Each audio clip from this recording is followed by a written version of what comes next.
Hi friends, welcome back to my channel Maha garden. இன்றைக்கி நம்ம ஒரு சின்ன டூர் மாதிரி பார்ப்போம். Garden tour. அதாவது இது மணத்தக்காளி கீரை. இது வந்து ஒரு சின்ன குச்சி தான் வச்சேன். 4-5 குச்சி வச்சதில் ஒரு 2-3 குச்சி நல்லா ஹைட்டாக நல்லா பெருசாக வந்துருச்சு. பூக்களும் பூக்க ஆரம்பிச்சிருச்சு.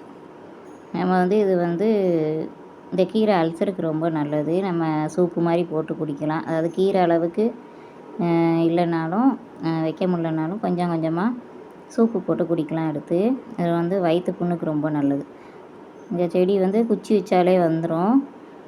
இந்த கீரை இப்போ நம்ம வாசலில் வாங்குகிறோம் கீரை அப்படின்னா அந்த இதை ஆஞ்சிட்டு குச்சி மட்டும் வச்சாலே நல்லா சூப்பராக வந்துடும். இதே மாதிரி அரைக்கீரையும் தண்டு வச்சாலே வந்துடும். அரைக்கீரை, பொன்னாங்கண்ணி கீரை எல்லாமே தண்டு வச்சா வந்துடும். பாருங்கள் ஃப்ரெண்ட்ஸ், எவ்வளோ ஹைட்டுக்கு போகுது பாருங்கள். இது வந்து ஒயிட் அண்ட் பிங்க்கு செம்பருத்தி ஹைபிஸ்கஸ் செடி. இதில் வந்து ஒரே நேரத்தில் 4 பூக்கள் பூத்துருக்கு பாருங்கள். எவ்வளோ அழகாக இருக்குது, சூப்பராக. மொட்டுகளும் ஏகப்பட்ட மொட்டுகள் இருக்குது இதில். இதுவும் இன்னொரு எல்லோவும் வாங்கினேன். அதில் இந்த செடி தான் நல்லா பெருசாக வளர்ந்து ஏகப்பட்ட மொட்டுகள் இருக்குது இந்த செடியில் வந்து. ஆனால் எல்லோ வந்து ஒவ்வொரு ஸ்டெம்மாக கருகி போகுது. இப்போ கடைசியில் ஒரே ஒரு ஸ்டெம்மு தான் இருக்குது. சரி பார்ப்போம், படைச்சி வருதுனால பச்சையமாக தான் இருக்குது. அது என்ன காரணம்னு தெரில. இது வந்து வெள்ளரி நாற்றுகள். வெள்ளரி போட்டதில் விதை போட்டதில் வந்த நாற்றுகள். ஒரு 2-3 தொட்டியில் மாற்றி வச்சுருக்கேன். 2 தொட்டியில் கொஞ்சம் ஃப்ரெஷ்ஷாக நிற்கிது. ஒரு தொட்டியில் கொஞ்சம் ஓரளவுக்கு டல்லாக நிற்கிது. பார்ப்போம் எதுலாம் படைச்சி வருதுன்ட்டு. இதில் வந்து வெயில் கொஞ்சம் கம்மியாக படுது. வெயில் இருக்கிற இடத்துல மாற்றி வைக்கணும் இது எல்லாத்தையுமே. அதாவது வெள்ளரிக்கு வெயில் நிறைய கிடச்சா தான் காய்க்க ஆரம்பிக்கும். இதெல்லாம் மாடியில் கொண்டு வைக்கணும். காய்கறி செடி எல்லாமே பொதுவாக நான் மாடியில் தான் கொண்டு வச்சுருக்கேன் வெயில் படுறதுக்கு. இதுவுமே ஒரு நாற்று தான். அதாவது இது வந்து சவுச்சவு செடி. பெரிய உரச்சாக்கில் வச்சுருக்கேன். மஞ்சளுக்காண்டி எடுத்து வச்சேன். அதுக்கப்புறம் சவுச்சவு தூக்கி வச்சுட்டேன்.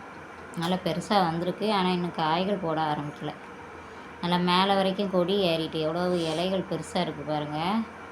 நல்லா கொஞ்சம் காற்று ஜாஸ்தியாக இருக்கிறதுனால காற்று நல்லா பலமாக அடிக்குது காலையிலேருந்து. இல்லை பாருங்கள், இலைகள் வந்து எவ்வளவு பச்சையாக இருக்குன்ட்டு. இதுலேருந்து சைட்லேருந்து தண்டு வேறு வந்துட்டுருக்கு புதுசாக. அதில் தான் பூ வைக்கணும்னு நினைக்கேன். கொஞ்சம் மேலே ஏறிட்டுருக்கு. பார்ப்போம், ஒரு 2 காயாவது காய்க்குமான்னு பார்ப்போம். ஆனால் இது சீசன் இல்லை. ஆனாலும் சரி வச்சு பார்ப்போம். நிழலில் தான் இருக்குது, ஓரளவுக்கு வெயில் படாத இடத்துல தான் இருக்குது. எவ்வளவு ஈல்டு கொடுக்குதுன்னு பார்ப்போம். ஒரு 2 காய் கிடைச்சாலும் சந்தோஷம்தான். அதை பாருங்கள், இலைகள் வந்து எவ்வளோ க்ரீனிஷாக இருக்குன்ட்டு. இது வந்து பன்னீர் பட்டன் ரோஜா. இதுவுமே நல்லா பன்னீர் ரோஜா மாதிரி மணமாக தான் இருக்கும். இலைகளுமே மணமாக தான் இருக்குது. ஃபஸ்ட்டு பன்னீர் ரோஜான்னு தெரியல. அதுக்கப்புறம் தான் கொஞ்சம் வாசனை நல்லா இருந்ததுனால சரி இது பன்னீர் பட்டன் ரோஜா அப்படின்ட்டு நம்ம ஐடென்டிஃபை பண்ணோம். இது வந்து ஒரு பெரிய கிளை கீழேருந்து வந்து நல்லா ஹைட்டாக வந்து அதில் தான் இப்போ நிறைய மொட்டுகள் மாற்றி மாற்றி பிடிச்சிக்கிட்டே இருக்குது.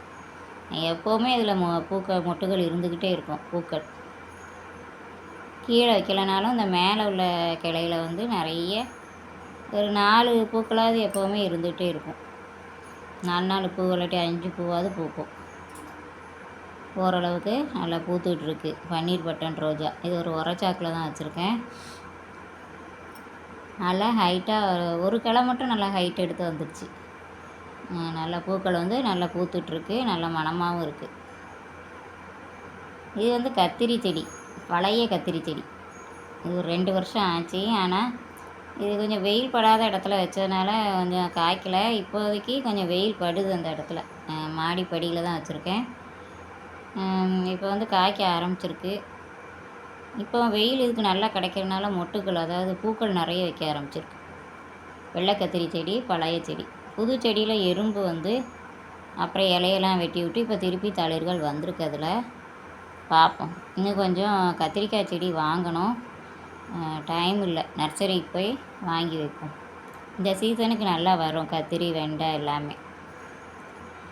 பார்ப்போம் இது வந்து எவ்வளோ நிறைய பூக்கள் இருக்குது, எத்தனை காய்கள் காய்க்குதுன்ட்டு, காயாக மாறுதுன்னு பார்ப்போம். இது நித்திய கல்யாணி செடி. நித்திய கல்யாணி செடி வந்து நிறைய இருக்குது நம்மள்ட்ட. வாசலில் வந்து ஒரு 3 4 செடி இருக்குது கேட்டு பக்கம் வெளியில். இது வந்து இந்த கைப்பிடி சவரில் குட்டி குட்டி தொட்டியில் வச்சுருக்கேன், பார்க்க அழகாக இருக்குன்ட்டு. இது கைப்பிடி சவர்லேயே ஒரு 3 தொட்டியில் இருக்குது நித்திய கல்யாணி செடி. இது வந்து ஒருத்தவங்க இதில் கேட்டிருந்தாங்க வீட்டில் வைக்கலாமான்ட்டு. இது வந்து வீட்டில் தாராளமாக வைக்கலாம். கமெண்ட்டில் கேட்டிருந்தாங்க. வீட்டில் வந்து இது தாராளமாக வைக்கலாம். இந்த செடி வச்சா ரொம்ப நல்லது. வாசலில் வச்சா ரொம்ப நல்லது. வாஸ்துப்படி இந்த செடி வந்து ரொம்ப வச்சா நல்லா அதிர்ஷ்டமாக இருக்கும். அதனால் இந்த செடி தாராளமாக வீட்டில் வைக்கலாம். இது வந்து பன்னீர் ரோஜா ரொம்ப நாள் கழித்து ஒன்று பூத்துருந்தது. எவ்வளோ அழகாக பூத்துருக்கு பாருங்கள். ஒரே ஒரு பூ தான் பூத்துருக்கு. இதுலேருந்து பதியம் போட்டு எடுத்து வச்சது தொட்டி மாற்றினோன்னே போயிட்டு ஃப்ரெண்ட்ஸ். வெயில் தாங்காமல் போயிட்டு, இனிமேல் அடுத்தாப்புல நம்ம மழை காலத்துக்கு எடுத்து பதியம் போட்டு வைப்போம். பாப்பா அது வரைக்கும் இந்த செடி தாங்க பார்ப்போம். ஏற்கனவே இந்த செடி வாங்கி ரொம்ப நாள் ஆகிட்டு, ரொம்ப வருஷம் ஆகிட்டு. ஒவ்வொரு பூ 2 பூவாக பூத்துட்ருக்கு. எங்கள் வீட்டில் அந்த நாய் வந்து தொல்லை தாங்க முடியல. அதாவது மேலே ஏறி ஏறி எல்லாத்தையும் உடச்சி போட்டுருக்கு கிளையெல்லாம். பார்ப்போம் இது எப்படி காப்பாற்ற முடியுதான் பார்ப்போம் மழை காலம் வரைக்கும். அதாவது இது பச்சை மிளகாய் செடி இருக்கிறது, ஒரே ஒரு பச்சை மிளகாய். அதில் இப்போ வந்து மேலே கொண்டு வச்சதுனால வெயில் நிறைய கிடைக்கனால காய்கள் நிறைய காய்க்க ஆரம்பிச்சிருக்கு. ஒரு 5-6 காய் 6 காயாக காய்க்கும்.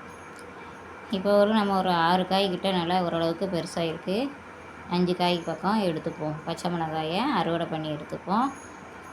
அதே மாதிரி காந்தாரி மிளகாய் செடியும் மேலே தான் கொண்டு வச்சுருக்கேன் பக்கத்தில். அதுவும் ஒன்று தான் இருக்குது. 2 மிளகாய் செடி தான் நம்மகிட்ட இருக்குது. காந்தாரி மிளகாய் செடி நல்லா காரமாக இருக்கும். ஓகே ஃப்ரெண்ட்ஸ், இந்த வீடியோ பிடிச்சிருந்தா லைக் பண்ணுங்கள், ஷேர் பண்ணுங்கள், கமெண்ட் பண்ணுங்கள், சப்ஸ்கிரைப் பண்ணுங்கள். Okay, thank you.